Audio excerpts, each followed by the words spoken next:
J.K. Rowling's real-life trauma actually inspired the events of Harry Potter 3: The Prisoner of Azkaban, and I'm about to talk about it right now. Harry Potter is a series I've loved since I was a child, reading each book as they debuted, and I always remember every Christmas season we would watch the newest film in theaters as a family. Now here we are in 2024, and I've just recently introduced Harry Potter to my sister-in-law for the first time. We were able to connect so much about Harry Potter lore, memes, and we both consider Prisoner of Azkaban to be our all-time favorite of the movies. I always loved it because it was the first film in the book to take a much more mature approach at this beloved franchise, among so many other things about the third installment in the series. It seems that so many others have a strong connection with Prisoner of Azkaban, and that's what I'll be talking about today. Why is this movie beloved, and how did J.K. Rowling go about writing this one as opposed to the others? And what went on behind the scenes to make this film stand out above the rest? So let's get our time turners out and go back to the development of Harry Potter and the Prisoner of Azkaban. Our first magical tour in the past has to start way beyond our first interaction with the third book of the series. It's just as Dumbledore said to Harry and Hermione, if we succeed, more than one innocent life may be spared. So we need to visit the woman who started it all in a particularly challenging time in her life. J.K. Rowling was 2 books in, and she had stated that Prisoner of Azkaban was the best writing experience she had ever had, and the financial troubles she was facing during the first 2 books were over. There wasn't any overwhelming amount of attention from the press either, at least not yet. Now, even though the writing process was good, and she was a lot more stable as a full-time author, J.K. was going through a lot personally. Her marriage had failed, and she was dealing heavily with depression at the time. This extremely difficult time in her life was actually the direct inspiration for the creation of the Dementors, as beings of pure despair. Rowling also drew inspiration from her own struggles in the past by being nearly homeless, which we can definitely see inspired the beginning of the film where Harry essentially runs away from home.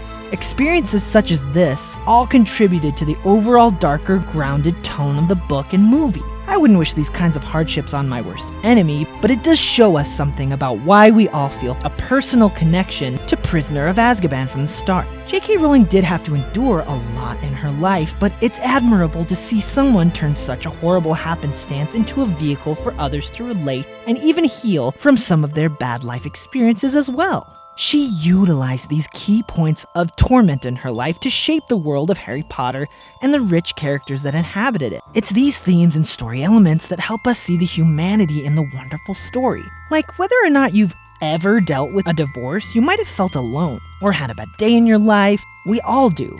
And so the resistance against the constant looming threat of the Dementors is easy to relate to. Facing your fears is another theme that J.K. heavily involved in this story. We learn that Lupin brings a Bogart to defense against the dark arts, and that this particular creature mirrors and feeds off of your torment when having to confront your biggest fear. I know when I first read this chapter, I was fully expecting Harry to come face to face with some form of Voldemort. Lupin even points this out in the book, and was surprised to find out that Harry's worst fear, having just recently confronted it, isn't the long-time looming threat of his parents' killer, but a Dementor. Lupin actually suggests that the thing Harry fears the most is fear itself. Everyone has to deal with fear, whether you're like Lupin, having to deal with the fear of being an outcast in society or being a victim of something traumatic that happened to you in your past. Or if you're more like Hermione, who pushes herself to the absolute limit because of your fears of mediocrity and needing to prove yourself. My point here is that the story creates a connection point with the reader in such a relatable way by exploring the realities that we all have to face when growing up and the complexities that come with the human condition. Throughout the series, the threat of the Grim, the looming presence of a killer, and a constant reminder of Harry's desire to be with his parents as he learns more about their time at Hogwarts and their group of friends, well, all of these story beats create a real sense of vulnerability for our protagonist, and in turn, us as a reader or watcher. I truly believe this third story in the series gives us a chance to transition out of our childhood and into young adulthood alongside Harry. The themes explored that connect with the audience so well are what give us a sense of closeness and realness to these characters. Like they understand us. We feel for Harry when he gets left behind at Hogsmeade because we too know the feeling of being left behind or alone at one point in our life. Our experience is mirrored in his. But I hear you, the other films and books do this well too, so why is Prisoner of Azkaban any different? Well, I think it ties back to what I already stated. This book was our first real look into Harry's parents' lives. the hole they left in his heart when they died, as well as the interpersonal relationships that were affected as a result of their death. Out of all 7 of these books, this is the only one that truly isn't about Harry's struggle against ultimate evil. It's about Harry's struggle within himself, and how he and the character in the story learn how to cope, move on from, and even overcome some of the bleakest times of their past. Don't get me wrong, Harry Potter is a story whose central theme deals with the lasting powers of love above all else, and that's exactly why Prisoner of Azkaban is often regarded so highly. It's a story within the main plot of the series that exemplifies this message, from the support Harry feels from his friends to the newfound hope that Harry now has of actually having the one thing he has yearned for his whole life, a family in his new godfather, Sirius Black. When it came time to adapt this into a film, we got a real treat. Alfonso Cuarón, a name I've come to greatly respect, never imagined he would be directing a film adaptation like this. And he had never even picked up a Harry Potter book before sitting in the director's chair for Prisoner of Azkaban, which usually spells trouble for a franchise like Harry Potter. But once he heard about the characters and complex storylines of the series, he fell in love and said yes to the dress. Not that dress, but you get what I mean. He was apparently very intentional about reaching out to JK to make sure everything was more appropriate and really took his role seriously. It was this and one more crucial piece to the puzzle that I believe set this director and the project up to stand out above the rest. Keeping in mind that he was very careful and respectful of the source material, Alfonso had a very specific vision in mind for Prisoner of Azkaban. He understood that it was a coming-of-age story that transitions the characters into their teenage years. The first 2 had a whimsical and more childish tone, but dealing with your teen years in addition to the trauma you face from a tragedy in your life, it's just different.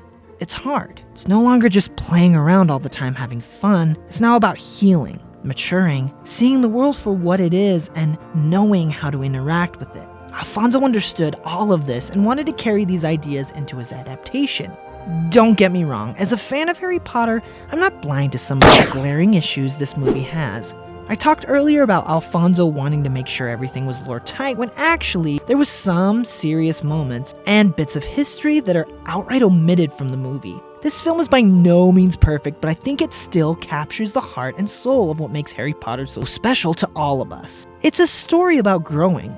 A story about knowing how to recognize the pain you may have experienced in your past and not to be afraid of it, but confront it.